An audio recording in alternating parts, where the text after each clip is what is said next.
Hello, everybody. Welcome to the Sound Table, Space 2 at the Sound Table. First and foremost, I want to welcome everyone here and thank you for coming to this very special Atlanta Design Festival event. I'm not going to go too deeply into the introduction because that's why we're here, but this is Michael Cina. Woo! That's right. And my good friend Stefán Kjartansson. We wanted to bring Mike down. We're old friends and colleagues, and we thought it was time for Mike to come introduce himself to Atlanta. And on that note, Stefán. Over to me. So I have the first question for you, Mike. But I think this is more of a conversation, so I'm gonna kind of use this as a kind of kick us into the conversation. So, you know, I remember creating something and posting on Flickr many years ago, and I get a response from you, and it might have been like 4 a.m. So you are somebody that has crazy work ethic. Can you talk a little bit about that from your career, from going back to Test Pilot Collective, True is True, back to the mid-90s? So you actually did something that was, at the time, was wildly experimental, where you posted a piece of art design every day. Yeah.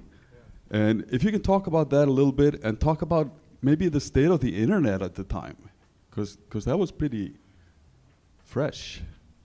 Hello, everybody. There's a lot of questions in there. I think, where do you want to start? I think, really, I mean, maybe we'll talk about True is True. So about 2000, there was an application out called Flash. And yeah, I know everybody's a big fan. But it was really amazing because you could animate online with relatively low load times. And basically, when I got on it, I was trying to figure out how to exploit. Usually when I get into anything, and that's why I like learning new things, is because I like flipping things around, like how can I exploit it. So what I did was, Flash was usually supposed to be this slow thing, but what I did is I used it very slow. And did I say slow or did I say fast earlier? You said fast. Anyway. So it's supposed to be like slow. this quick thing. So Flash is like a quick animation thing, usually for intro pages and whatever. And what I would do is I would just put a white screen up, but it would be a 10-minute animation that slowly faded to black, and then it would do something at the very end. So what I try to always do is challenge the medium of whatever I'm working in. And I like moving around a lot because I'm interested in a lot of different things. So I think that that's one of, I don't know how to answer this question. There's so many questions. See, tell us your story and the young people of the audience to describe the internet at the time. So yeah, the internet was just kind of the Wild West, and I think that that was what's fun about it. And that's what I like. I like when things are off, and because that's when you can have fun, because you don't know what you're doing and nobody else knows what they're doing. Well said. Digging a little deeper into True is True, can you maybe outline a little further what that project was and how long it ran for? Oh gosh, it's still kind of running. It's not up right now, but yeah, it was just a place for me to play. I called it like an online sketchbook, and it was not based on client work. And what's odd is that I would get client work from it. Like I did the NASDAQ scrolling. Is it the Wall Street? Yeah, the Wall Street Stock Exchange. They hired the Dow me. Jones? Yeah. They hired me to do the clock ticker from it, because they liked the slow. I'd slowed things down, and so they were looking for somebody to do that. So I think that that's what's fun about it, is that, you know, having your own point of view and just having fun with it, and not thinking like it has to be on trend or has to be like that. I think like whenever I see things going one way, I always try and go the other way. So I would post every day, and I wouldn't archive them. And a lot of times it would be like you clicked on something and then it would activate, or the action would happen 30 seconds later. So it was just to create confusion somewhat, but it was also, there was a lot of talk then, like the internet could be this commerce machine. And I was, Imagine that. I know.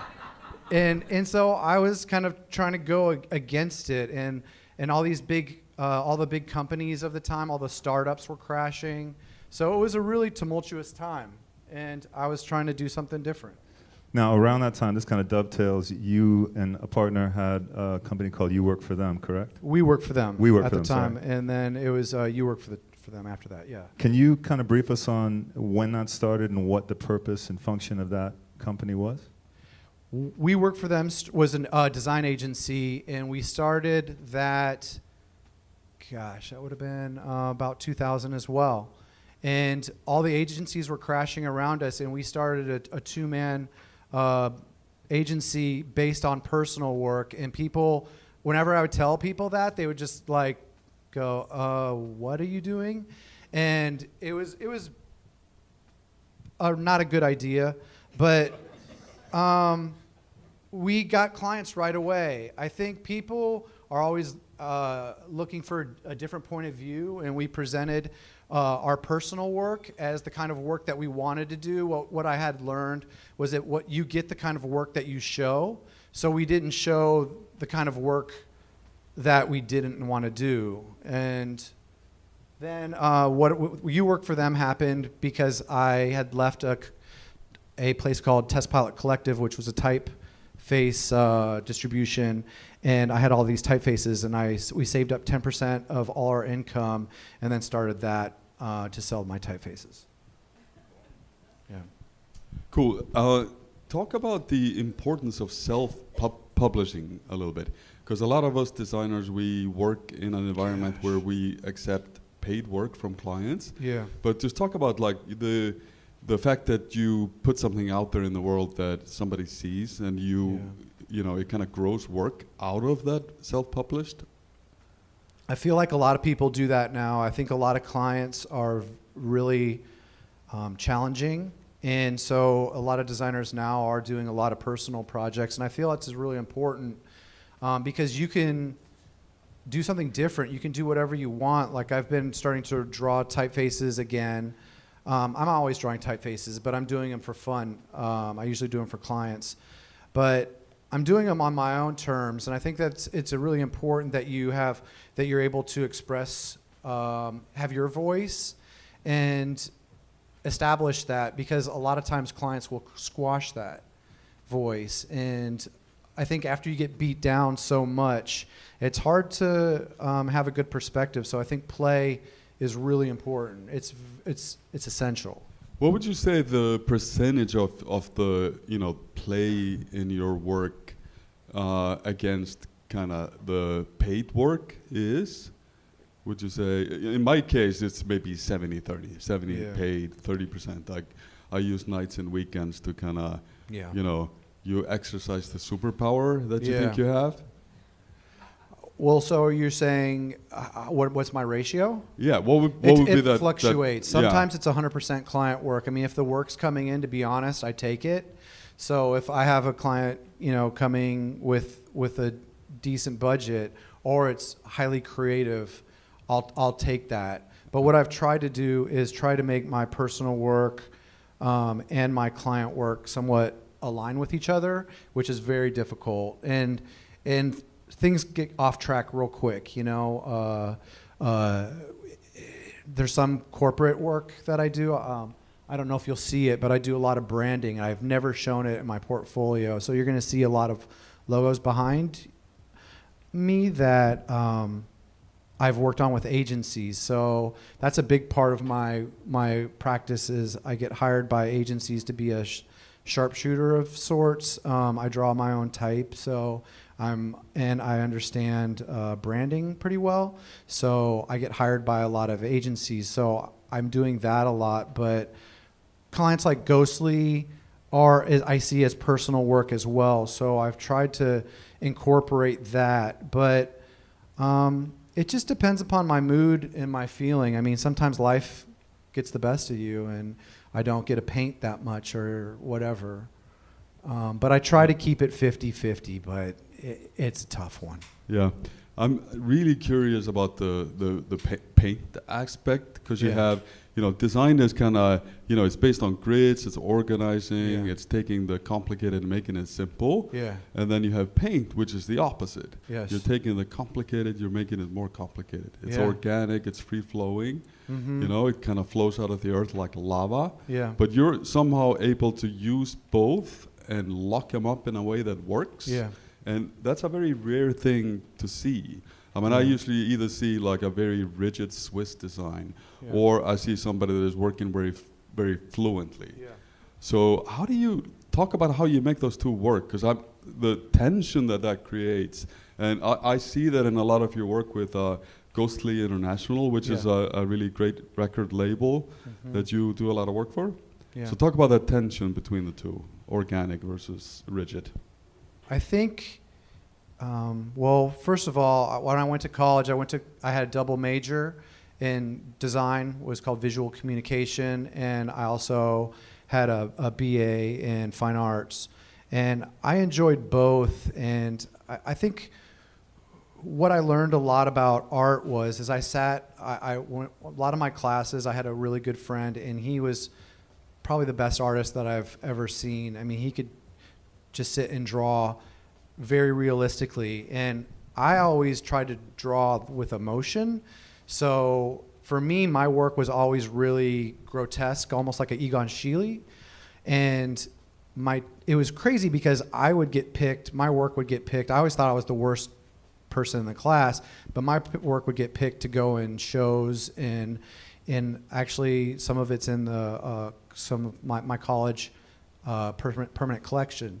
But I have something in me that I'm very, I think we're all like this to some degree, but I have a very opposite sides of me. Like, I like rules and I like the grid, but I also like complete chaos. I like seeing when things just get blown to shit. And I think for me, it's important to have both of those. They inform. How I've tried to describe this before is like the brain has a neural network, and the more connections that you can make between those opposite sides, the better you can express yourself. And so for me, what I'm trying to do is complete that web. And so whenever I see something that I don't know and I'm interested in, I try and get into it. Blow things to shit. Yeah. Talk about that. So, hey, so here's something that I've observed about you, and just from talking to you, you seem to be, you go deep. It doesn't matter what it is. It's art, it's design, it's cooking, it's whiskey, it's coffee. It doesn't matter. You seem to dive in and go deep. So is there a correlation between all of these things? For example, music. Yeah. So jazz is a very rigid.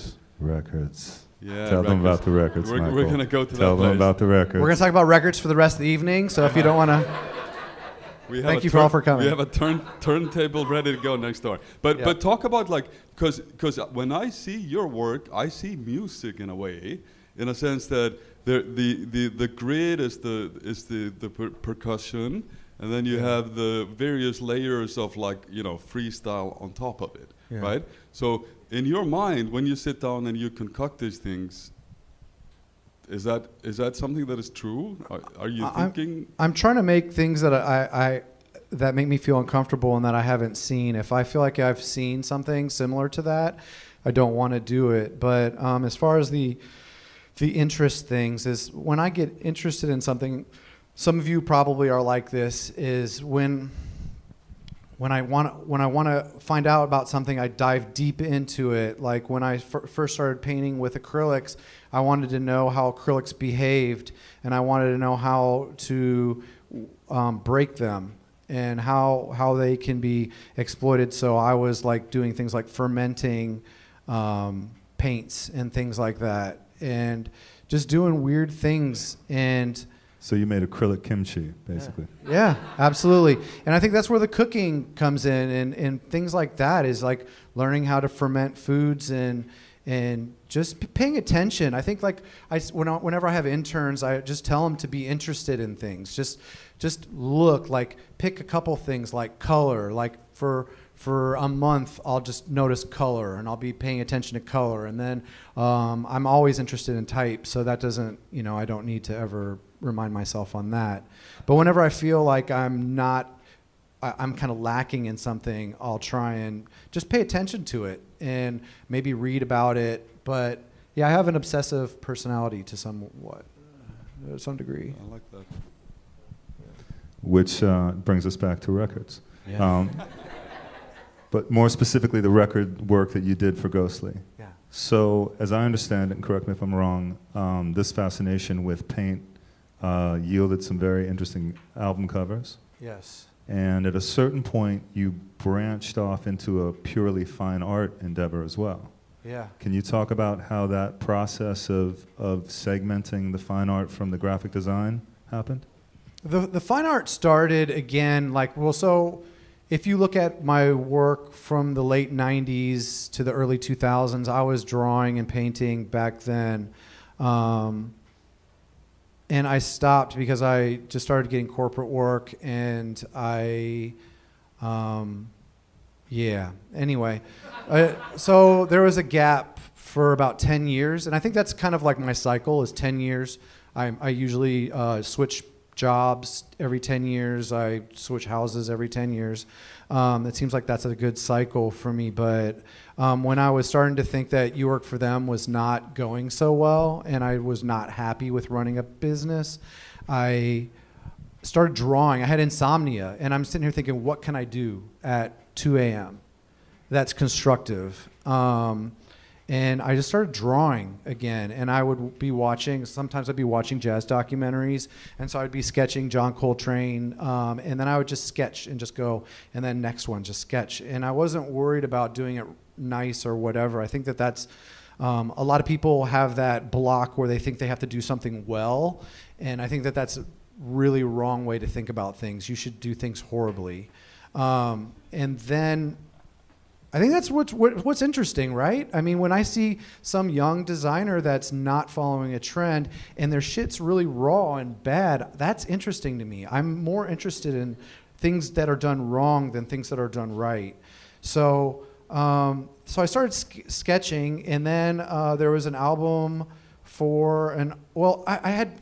To even back up before that, I had been making these brushes because I was doing You Work for Them, so I was making these Adobe brushes, and I started making these brushes that were like, what could I replicate how you paint? And could I make a brush stroke that was almost like a paintbrush, just a notch? And so I would made those, and so I did a painting just digitally, and then I did like this Roy Ayers portrait that took one of his album covers and kind of lined it up anyway, whatever. And then I started doing it for real because I needed to do an album cover, and it was called Body Code, and I had the back designed already, and it was real stiff and geometric, and I thought, well, what if I did an organic, because just of body and code, organic, not, and so, so I did the front, it was a painting, and so it just was exciting. It felt right. It was a good it was a very fruitful period in my life. And when you decided to take the painting on the road, so to speak, and do it as an alternate or a simultaneous career, was it difficult to find people that would, because you're a graphic designer by trade, that would take your work seriously? It's very difficult. Like, painters hate designers. And I think I'd say that antipathy kind of goes both ways sometimes. Yeah, well, I don't know. Is that changing though? It's changing, absolutely, for sure, without a doubt. I mean, but it's always. But design and painting have always.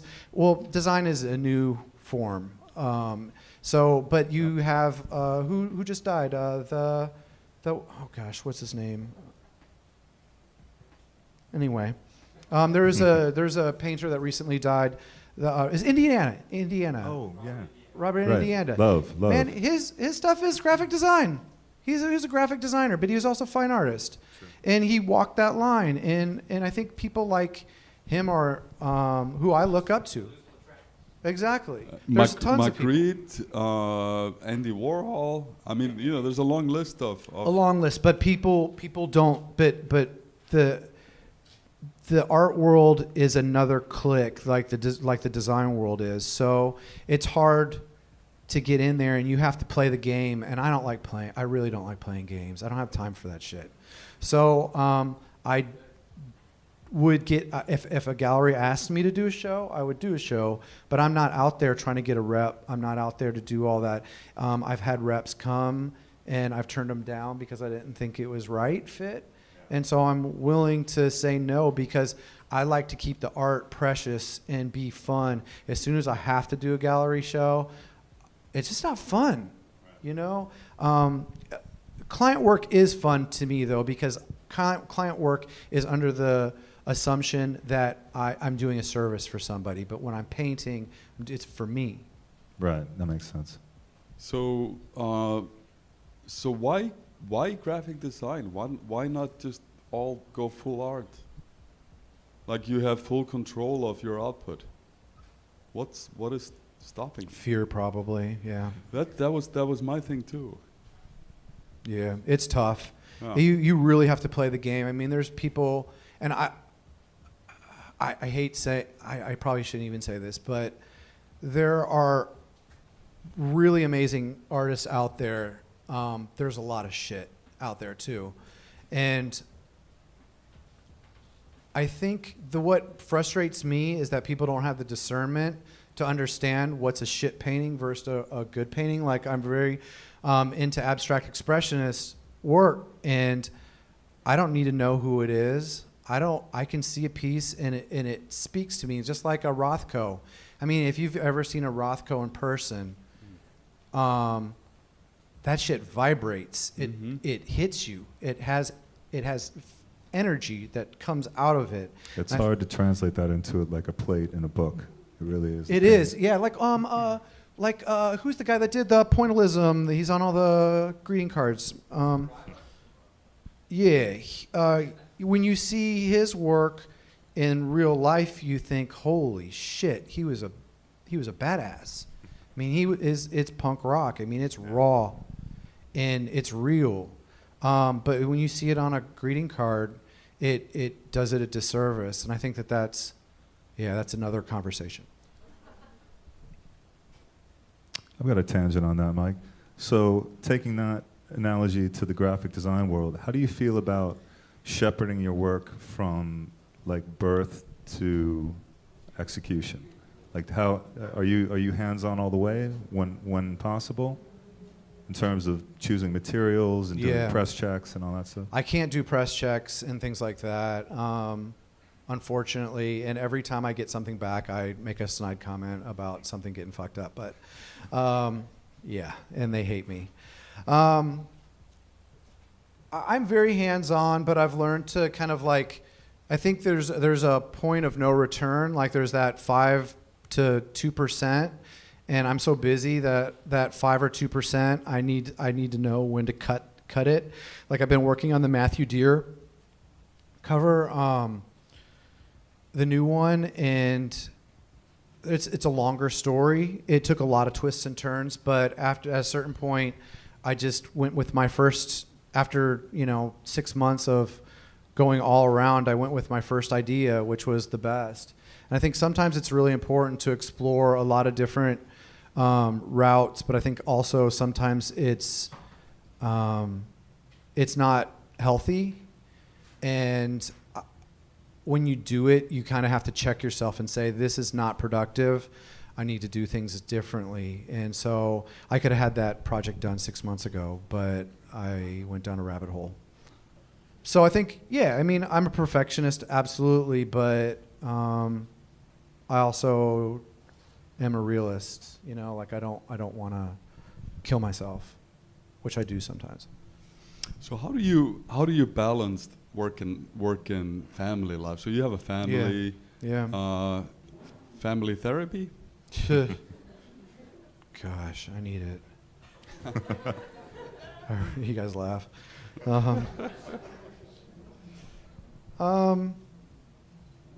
They're all jobs. Really, it's all work, and what I'm trying to do is enjoy the bad times.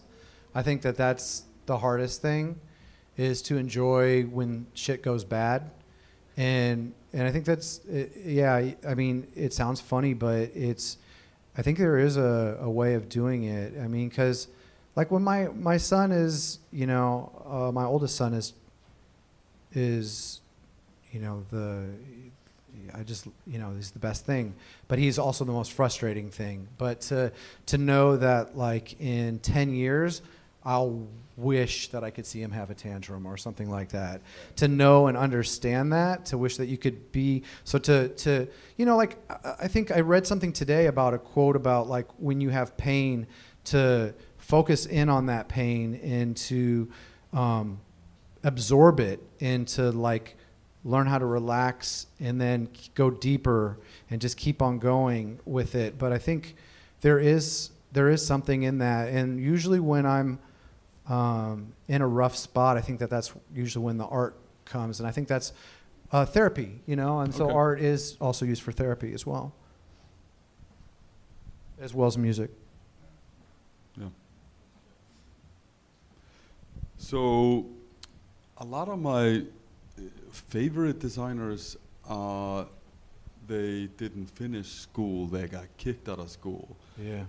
They were rejected, or they were deemed not good enough, and then they become overachievers, and they are the stars of the design world. Can you talk a little bit about that? Well, I was when I went to college, I moved as far away from my parents as possible, and when I got into college, I was ready to go. And even in high school, I was sneaking to clubs. So I learned how to DJ my senior year of high school, which would have been 89. And I got into house music. And when I went to Dallas, I was ready to enjoy. And I did. And I was a big DJ, and my design work suffered. I knew I wanted to be a designer. I first thought that design and advertising was the same thing. That's how popular design was at the time. And I ended up dropping out of school to just DJ, and because I just really loved it. I mean, I was in Dallas at the time, and it was the heyday. I mean, when you hear about people talking about like the UK or Chicago, I mean, we were breaking into warehouses with mobile systems and having 2,000 people parties. It was amazing. And the drugs were really good. And in around I 90... believe ecstasy was legal then. Ecstasy, and the clubs used to make it in Dallas, in the clubs. Like a punch? X-punch, like you walk in, they hand you a punch. There'd be bowls on the table, and that was after my time. That was like there's a club called the Stark Club that was designed by Philip Stark. And when you said Grace Jones lived in Dallas, she did. She lived in Dallas in the Stark Club, and so we came.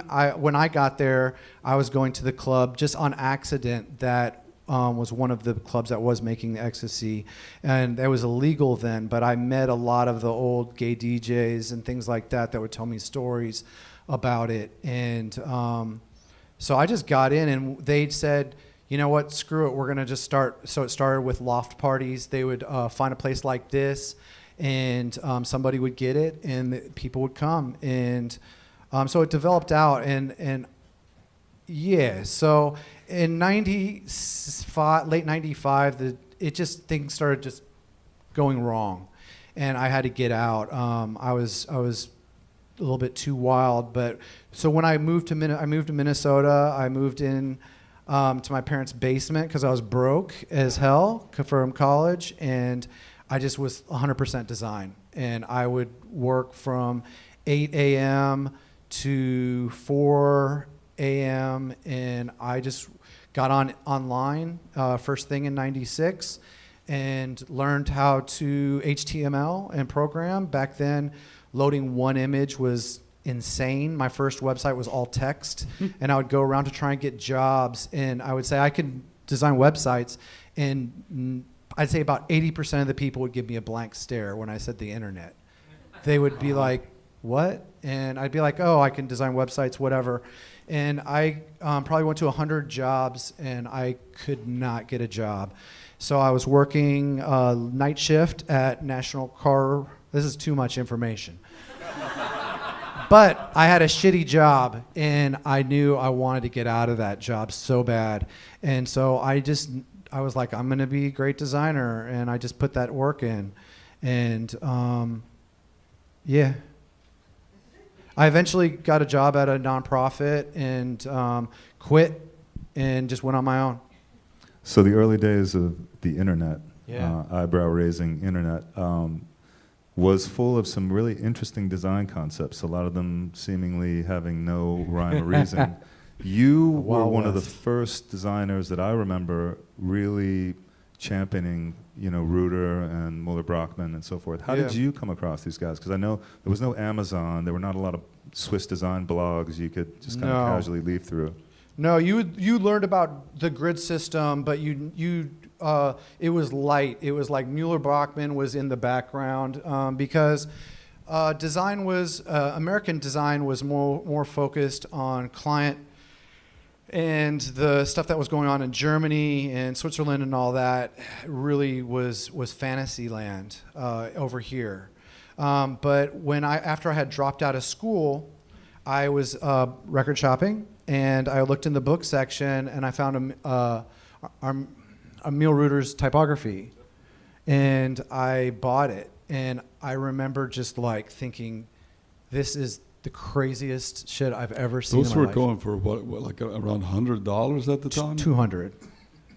They were out of print, and they were impossible to find. You could not get them. So what I did is, so that was in 95 that I got a copy of that. But what I started doing was started to find Mueller-Brockmann's grid systems, because after learning about music was so important, because reading the liner notes. Oh, Roy Ayers played with Jack Wilson. Who's this Jack Wilson guy? So I would say he would champion Mueller-Brockmann. So I would say, who's this Mueller-Brockmann guy? And so I started looking for, back then you couldn't find anything, but the books were going for a lot of money, for about $200. So I found, I just by doing some Google searching, I found there was a company called Neagley that was still pressing these books, and I started ordering them. And I would, my first order was for 10 copies, and I would sell them to my friends for like $5 above cost. And my friends ate that shit up. I mean, I had people like saying, "Hey, can you get me copies of that? I want to get that book." And because I would tell my friends about it, and they'd show their friends, and then their friends would show their friends, and it created this like really awesome thing. And so I was importing like 20 copies of these books. And one day I thought, well, I'm going to put them up online, because I had started U-Work for them was to sell my typefaces. And I thought, oh, I'll order 20 copies. Maybe I'll sell them, in a couple months or whatever. And I think they sold. It was either in 2 hours or 2 days. It was a very short amount of time. And it just went from there. And so I just dived head on in, and I said, I'm going to order from the Netherlands. I'm going to find books by Wim Kraull. I'm going to find all these guys that were my heroes. And I just started importing books and started selling them. And yeah.